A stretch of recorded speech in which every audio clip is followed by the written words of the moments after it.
नमस्कार, F&O junction में बहुत बहुत स्वागत आप सभी का। मैं हूं प्रियंका उप्पल। तो बाजार में आज 2 दिन के बाद जो 3 दिन से इनफैक्ट एक रेंज में टाइट रेंज में बाजार चल रहा था, वहां पर आपको उस रेंज में थोड़ा एक्शन तो देखने को मिला। अब पर उस रेंज के लोअर बैंड यानी 17,800 एक बार के लिए कल जो स्लिप भी हुआ 17,800 और सस्टेन्ड रहा दिन भर, वहां से अच्छा पुल बैक है। लगभग 100 पॉइंट्स का पुल बैक आपको कल के लो से दिख रहा है। और आप निफ्टी पर स्ट्रेंथ इसलिए भी देख रहे हैं क्योंकि आज आईटी में मूव है, मेटल चल रहे हैं और रिलायंस से सपोर्ट मिल रहा है बाजार को। बैंकिंग स्टॉक्स इस मुकाबले कंपैरेटिवली थोड़ी कम मोमेंटम दिखा रहे हैं, हालांकि हर निशान में जरूर ट्रेड कर रहे हैं। आपको स्ट्रेंथ और बढ़त एचडीएफसी बैंक, आईसीआईसीआई बैंक यानी प्राइवेट स्पेस से जरूर दिख रही है, लेकिन पीएसयू बैंक से पार्टिसिपेशन मिसिंग है। एक बार बड़ी बातें देख लेते हैं और कौन कौन सी पॉकेट से किस तरह की मूव्स और पार्टिसिपेशन दिख रही है। तो आज यानी 3 दिन के बाद क्या आप इस रेंज में, ऊपर की रेंज जो लगातार 17,900 की बात की जा रही है, उसे ब्रेकआउट करके क्या ऊपर जाने की पॉसिबिलिटीज दिखती है, देखना होगा। लेकिन फिलहाल जिन लेवल्स पर है, जिन लेवल्स पे खुला, वहां से तो तेजी दिखी है निफ्टी में। लेकिन बैंक निफ्टी, वहां पर अभी एक कंसर्न है, वहां पर अभी भी सीमित दायरे में कारोबार हो रहा है क्योंकि सीपीआई फिगर्स जो है वो बढ़कर आई है, यानी एक और रेट हाई की पॉसिबिलिटी दिखती है बैंकिंग स्टॉक्स प्रेशर में। आईटी हो, एफएमसीजी हो, ऑटो शेयर हो, ये स्पेसेस आज सपोर्ट कर रहे हैं। कल ये भी ड्रैगर्स हो गए थे, ऑटो भी ड्रैगर था और आईटी तो चल नहीं रहा था पिछले 2 दिन से। लेकिन उसी तरह से आप रियल एस्टेट स्पेस को देखें, एनर्जी पैक को देखें, वो दबाव माउंट कर रहे हैं। मेटल्स इनफैक्ट आज जब खुले थे तो प्रेशर नहीं था, स्टील काउंटर्स ऊपर थे, लेकिन अब थोड़ा सा वहां गेन्स इरोड हुए हैं। और इंडिया विक्स कूल ऑफ हुआ है क्योंकि इंडिया विक्स 14 के नीचे है, लगभग 3% की गिरावट वहां दिख रही है। और इस वक्त आप यूएस मार्केट्स के Dow futures too early to से, लेकिन यस एक इंडिकेशन जरूर जो दे रहे हैं। कल एक जो शॉर्ट कवरिंग अबाउट आपको ग्लोबली मार्केट से, यूएस मार्केट से दिखा, वो एक पॉजिटिव हेड, एक पॉजिटिव सपोर्ट की तरह निकल कर आया इंडियन मार्केट्स के लिए। और ये मोमेंटम प्ले कितना होगा, क्या फॉलो बाइंग दिखेगी या फिर एक रेंज प्ले था, जिन्होंने शॉर्ट्स बनाए थे वो कवर कर रहे हैं, ये सारी चीज़ें हम आगे एक्सपर्ट से भी समझेंगे। लेकिन एक बार, क्योंकि इस शो में लगातार हम आपको कई सारी प्रॉफिटेबल कॉल्स देते हैं डेरिवेटिव स्पेस से, कल का रिपोर्ट कार्ड समझ लेते हैं। यानी कल हमारे एक्सपर्ट ने शो पे हमारे व्यूअर्स के लिए जो स्टॉक्स रेकमेंड किए, जो ट्रेड्स डिस्कस किए थे, वो किस तरह से प्ले आउट होते हैं। तो कल अजीत मिश्रा थे और उनकी 3 कॉल्स थी। तीनों ट्रेड सेल साइड के ट्रेड थे, डीएलएफ, जी एंटरटेनमेंट और बंधन बैंक। जी एंटरटेनमेंट के हमने नंबर्स देखे, बेहद वीक, वहां पर अच्छा रिटर्न दिख रहा है। डीएलएफ भी वीक दिख रहा है। रियल एस्टेट स्पेस लगातार ड्रैगर है पिछले 2 दिन से, वहां पर भी आपको नेगेटिव रिटर्न, पॉजिटिव रिटर्न मिले, स्टॉक टूटा है। और साथ ही बंधन बैंक, क्योंकि बैंक्स पार्टिसिपेट नहीं कर रहे हैं और पीएसयू बैंक तो ज्यादा बड़े ड्रैगर दिख रहे हैं as compared to private space banks. चलिए, तो ये तो रहा हमारा रिपोर्ट कार्ड कल का। अब आज के लिए कैसा रिपोर्ट कार्ड तैयार होगा, हमारे साथ प्रशांत सावंत हैं आज की स्ट्रैटेजी बताने के लिए। Prashant, good afternoon, pleasure to have you on the show. कैसे देखना चाहिए इसे, कैसे ट्रेड करना चाहिए, क्योंकि ये जो रेंज थी, अपर रेंज का 17,800 का बेस, वहां से रिकवर हुआ, अच्छा पुल बैक दिखा, जो हमने पॉइंट्स देखे, जो बढ़त देखी, वो सस्टेन्ड भी हो रही है, लेकिन अपर रेंज को तोड़ पाएगा, यानी 17,900 को तोड़ पाएगा बाजार, इतनी स्ट्रेंथ है? जी प्रियंका, गुड आफ्टरनून एंड सभी दर्शकों को नमस्कार। तो एक क्लियर कट में बात जो मुझे दिखाई दे रही है मार्केट में, ये हो रहा है कि दोनों साइड ट्रैप्स हो रहे हैं। ट्रैप्स हो रहा है मतलब क्या हो रहा है, तो अगर हम कल देखें तो जो इन्फ्लेशन के फिगर्स आए, डेफिनेटली जो वीकर हैंड्स होते हैं, जो न्यूज पढ़ के ट्रेड करते हैं, वो आज सुबह शॉर्ट करने आए होंगे। आज उनके खिलाफ एक मूव आई है। तो मुझे लग रहा है कि ये ओवरऑल मार्केट अप डाउन, यानी एक range bound index, Nifty specific बोल रहा हूँ, बहुत ही टाइट रेंज में चल रहा है। जब भी रेंज ब्रेकआउट होगा उस डायरेक्शन में मूव बड़ी होगी। ये रेंज कहां तक है, तो मेरे हिसाब से 18,100 हम फ्यूचर्स में मान के चलेंगे ऊपरी लेवल, और जो डाउन साइड क्रूशियल लेवल जो मैं देख रहा हूँ वो है 17,650। दोनों ही फ्यूचर्स लेवल की बात कर रहा हूँ। इस रेंज में जब तक हम है तब तक ये मार्केट साइडवेज चल रहा है। ऑप्शन सेलर्स का मार्केट होगा और जिसे शॉर्ट स्ट्रेडल्स बेचते हैं, शॉर्ट स्ट्रेडल्स अकॉर्डिंगली, और वो जो भी साइड चले उसको कट करते हैं। बेसिकली ये बहुत कंफर्टेबली चल रहा है। लो वीक्स भी है, थोड़ा ट्रिकी है, बट फिर भी मेरे हिसाब से ये साइड डिसेंटली चल रही है।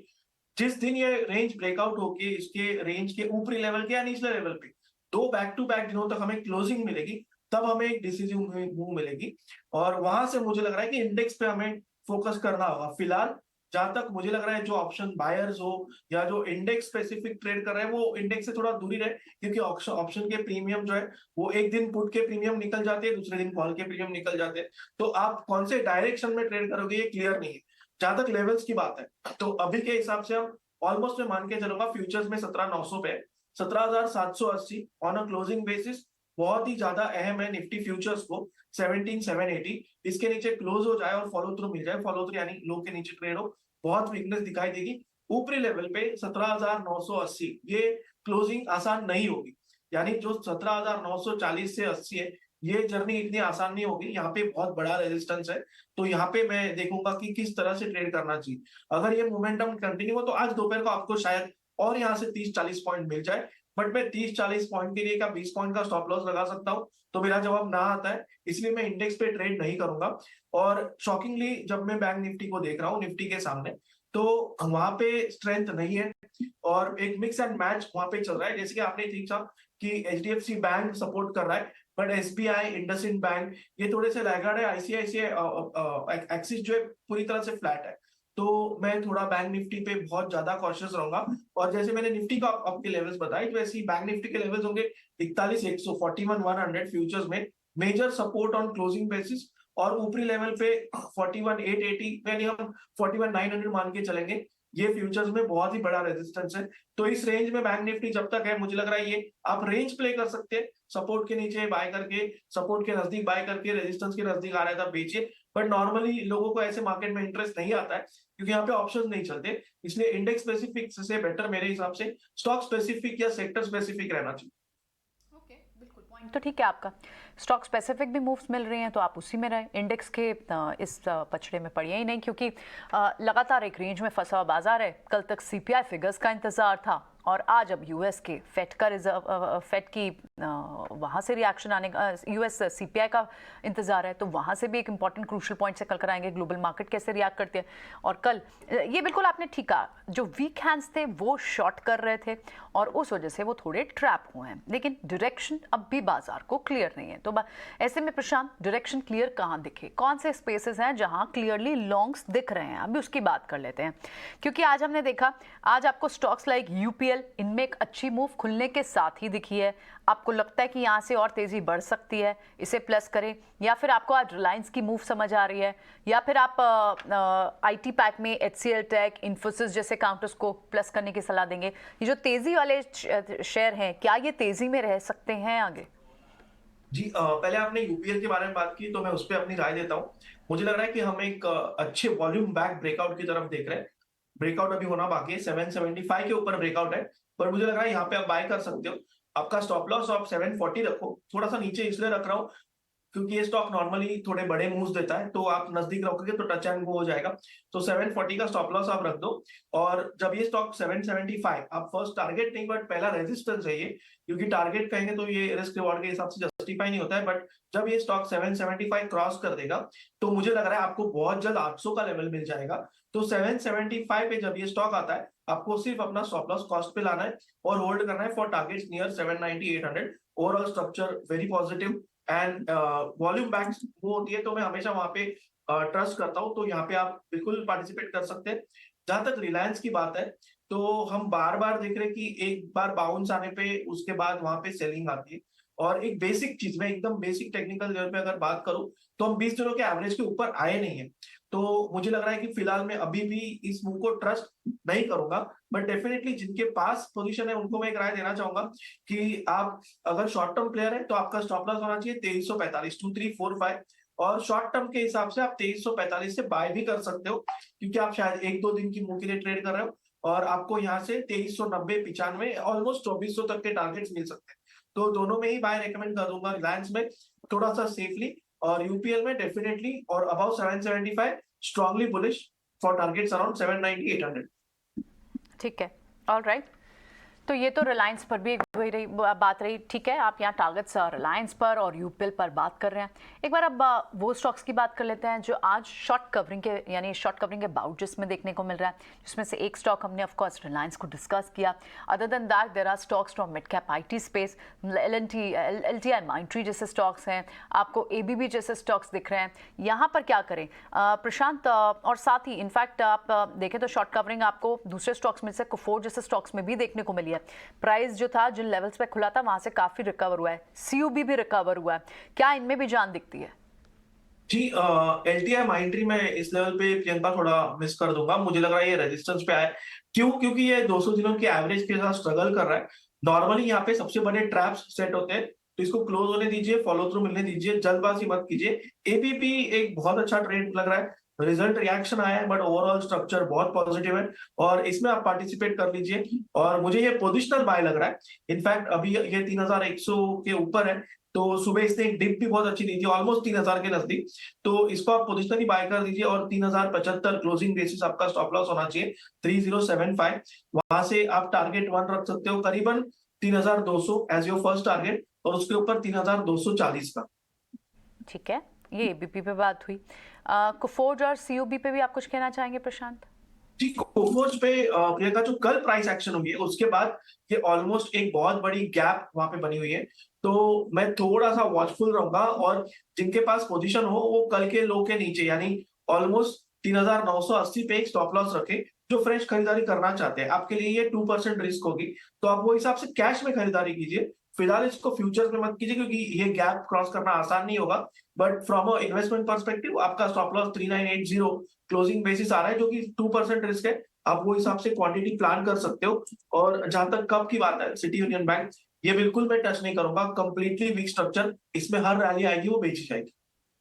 सिटी यूनियन बैंक पर आपका पॉइंट ठीक है, ये आज सिर्फ एक रिकवरी का बाउट है, आप इस पर अभी अवॉइड के सलाह दे रहे हैं। लेकिन कोफोर्ज, क्योंकि जब कल एक ब्लॉक हुआ तो आप देखें उसमें एफआईज ने ही एब्जॉर्ब भी किया, और एफआईज का जो बड़ा सेल्स आपको जो बाय फिगर भी दिखा उसमें ब्लॉक की वजह से दिखा। तो कोफोर्ज में वैल्यू बाइंग और साथ ही इन्वेस्टमेंट के लिहाज से तो डिलीवरी बेस्ड बाइंग बिल्कुल लॉजिकल लगती है। लेकिन अभी थोड़ा सा फ्यूचर्स और स्पॉट में थोड़ा सा पैरिटी नहीं है, जिसके कारण एक प्रशांत का व्यू यहाँ कोफोर्ज पर है कैश में खरीदारी करने के लिए।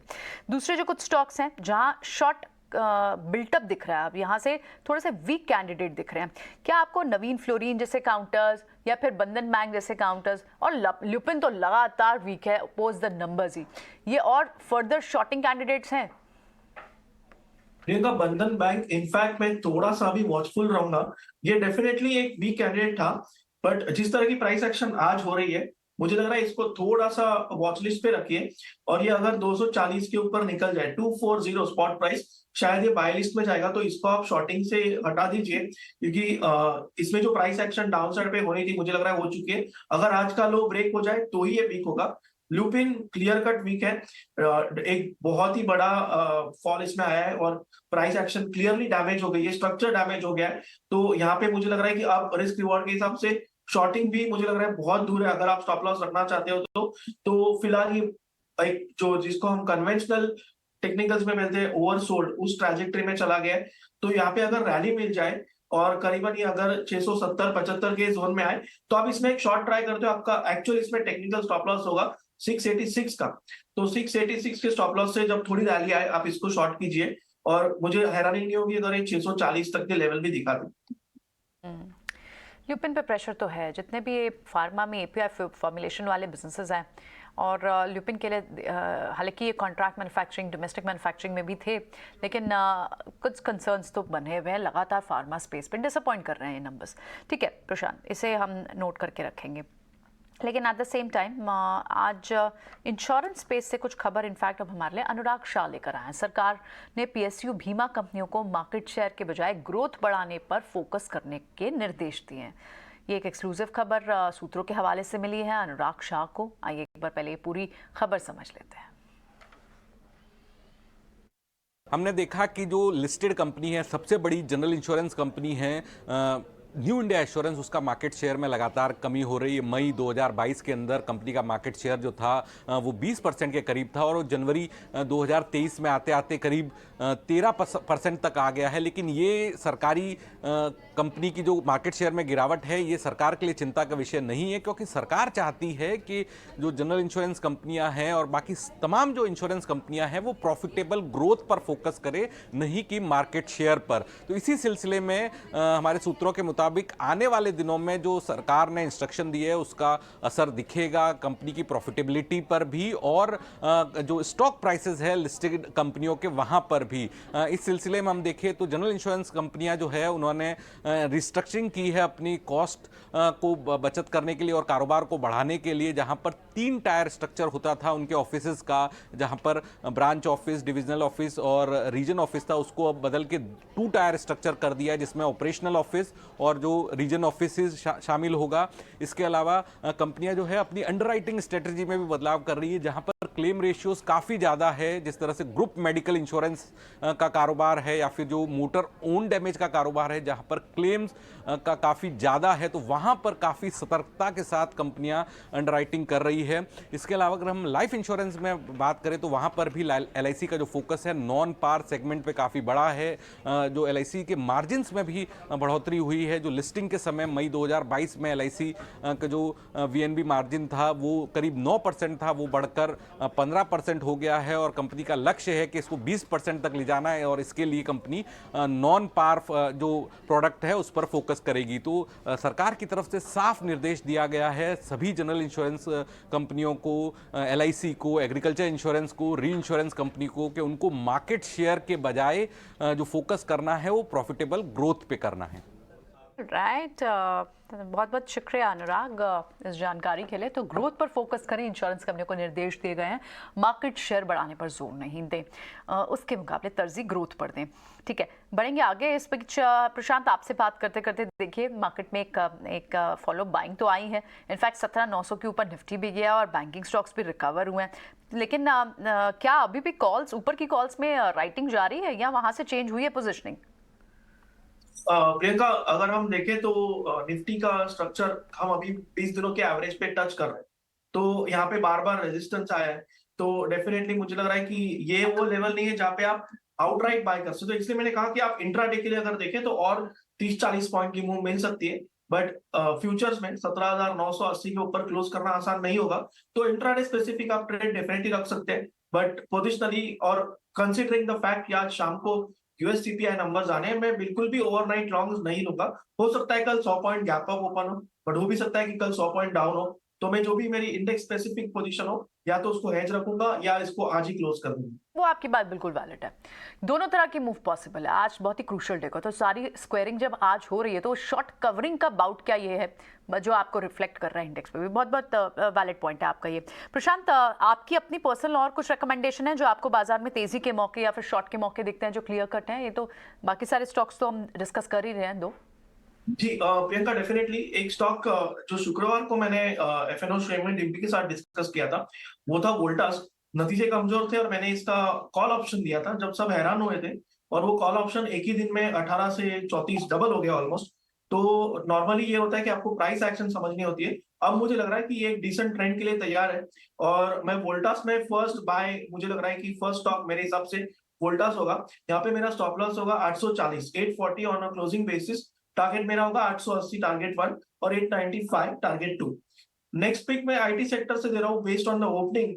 जो कल की सेलिंग के मुकाबले आज की ओपनिंग हुई है वहां पे मुझे लग रहा है थोड़े शॉर्ट स्ट्रैप हुए, तो एक डिसेंट अपमूव मिल सकता है। वो होगा इन्फोसिस, और यहाँ पे मेरा स्टॉप होगा 1565 के जस्ट नीचे। तो आप 1564 स्टॉप लॉस मान के चलिए, और टारगेट होगा 1635 एंड 1655, ये दो टारगेट्स होंगे। और मुझे ऑप्शंस में एक स्टॉक जो अच्छा लग रहा है वो होगा एफएमसीजी से ब्रिटानिया। इसका जो 4600 4600 स्ट्राइक प्राइस की जो कॉल ऑप्शन है फरवरी की, वो भी करीबन 65 66 66 के जोन में चल रही है। तो यहाँ पे मेरा 45 के जस्ट नीचे स्टॉप लॉस होगा, यानी 44 का, और मैं टारगेट 1 देख रहा हूँ 90 का। यहाँ से 90 के ऊपर मेरा टारगेट 2 होगा 100 का।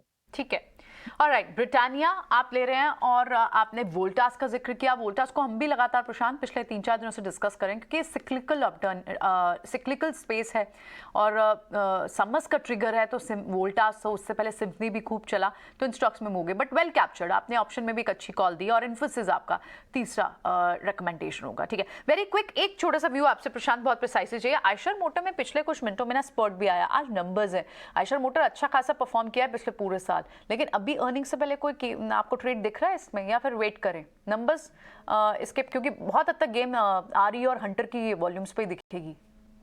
जी प्रियंका, अगर हम इसको देखें आज के हिसाब से, तो मुझे लग रहा है कि अगर ये 3280 3280 यानी यहाँ से 20 पॉइंट ऊपर निकल जाए तो ये स्टॉक बहुत स्ट्रांगली हमें यहाँ से 100-150 पॉइंट की मूव देख सकता है। तो 3280 इस लेवल को आप ट्रैक कीजिए, और इसके ऊपर ये स्टॉक 10-15 मिनट भी सस्टेन करता है तो आप 30 पॉइंट का स्टॉप लॉस यानी लेस देन 1% स्टॉप लॉस लगा के इसको होल्ड कीजिए।